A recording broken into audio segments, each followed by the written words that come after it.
Yo, what's up, everybody? It's your boy King Bean, and I'm back. I just want to let you know if you want to hit me up on the Xbox, there's the gamer tag right there. I'm on the Xbox One, of course, the next generation of gaming. Anyway, I come back here with some more Call of Duty gameplay, of course, and then also I mixed in some Dragon Ball Z. I did get it.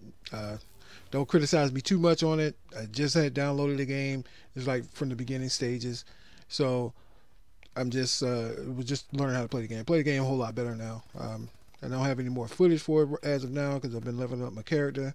And the game's pretty fun. I don't know anything about Dragon Ball Z. I'm not a big fan of the cartoon show, but the game is more like a role-playing fighting game. So it's fun to get into if you like RPGs, and I think you would like it.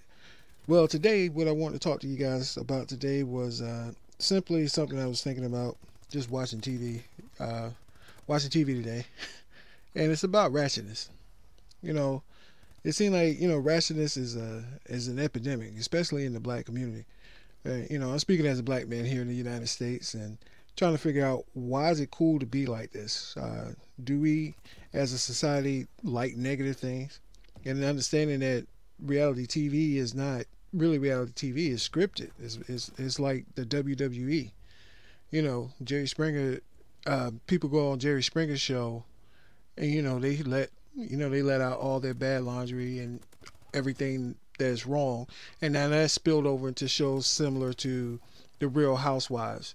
I know that's really a popular show, and also it spilled over into stuff like the Kardashians. I mean, I really don't understand why the Kardashians are famous. Honestly, I mean, they are some beautiful women. Y'all can sit there in front and acting like they ain't beautiful, especially you men. Y'all act like y'all wouldn't hit Kim. Y'all crazy.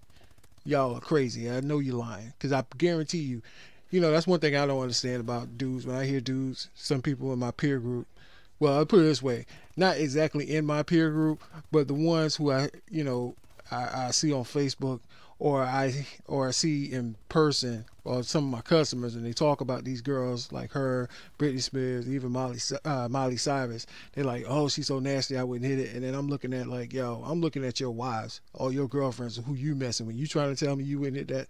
You're lying. You're lying. I know you're lying. So stop lying about that. But anyway, the thing I don't understand is, like, a lot of these people who are on these shows, especially like the Real Housewives or the Basketball Wives or whatever kind of drama that they have going on.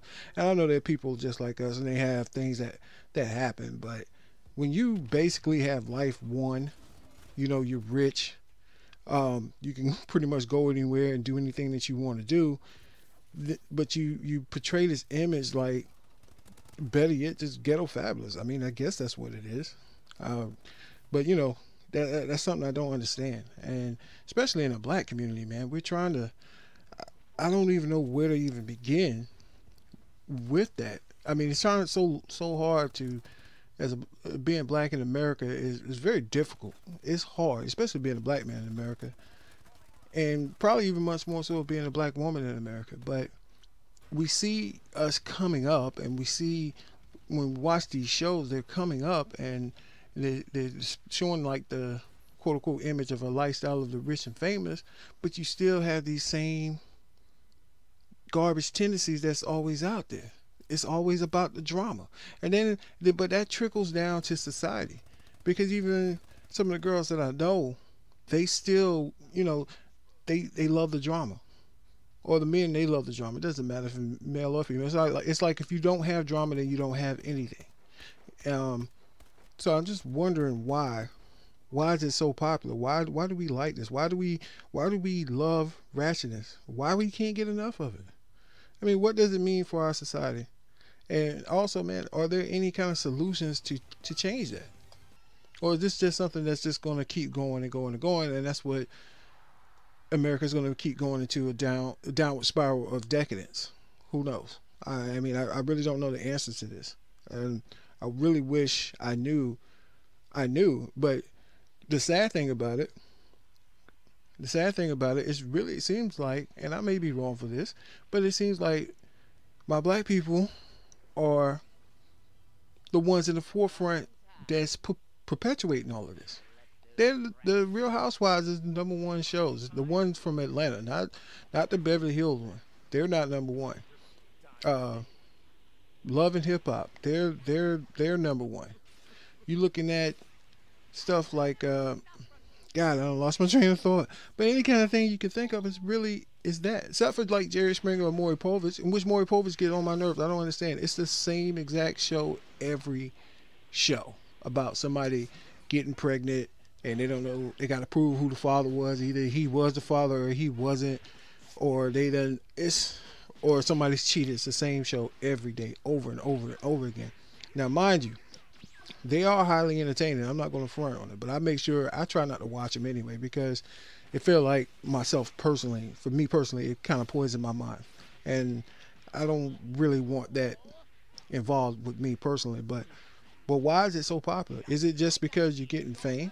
Is it because you're getting the attention from it? Is that what makes it popular? So we emulate what we see on TV, and that goes into another question: does life imitate art, or does art imitate life? That is a question I don't know. But if it's art imitating life, then what I say for our society? Well, again, and I guess you can flip the question on its head again. If that's life imitating art, so if it's life imitating art, then we're trying to be what we think in our mind what life should be.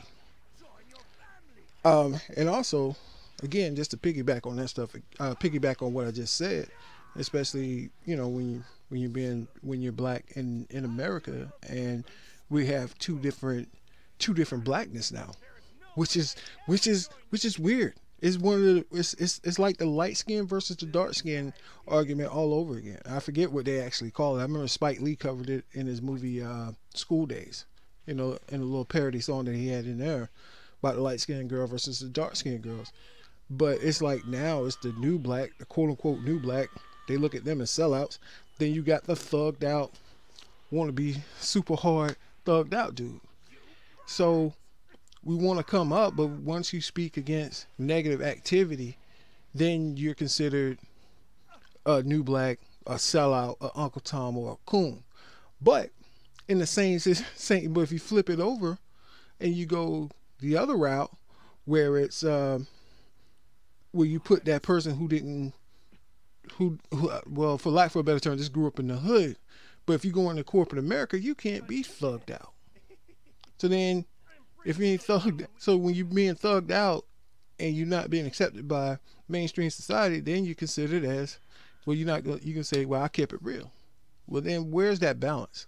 And then amongst blacks, we will fight amongst each other when it comes to trying to figure out who we are and what we want to be in a society.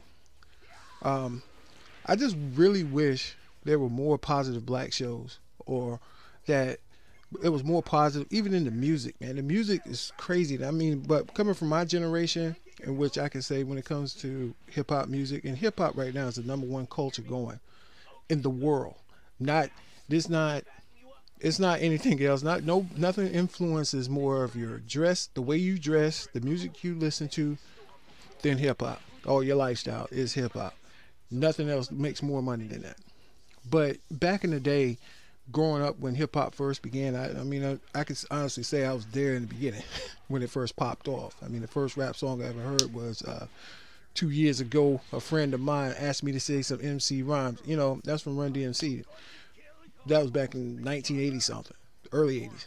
But as hip hop has grown and has matured, I've seen it going from being, happy-go-lucky to talking about what we need to do in our own hood to build up. And it used to be a lot of self-help, especially for black folks. It used to be a lot of, hey, build up your community, fight. It was like Chuck D, Fight the Power, X Clan, those type of guys, or KRS-One. You must learn, you must understand that you just not some, lack of a better term, just a nigga.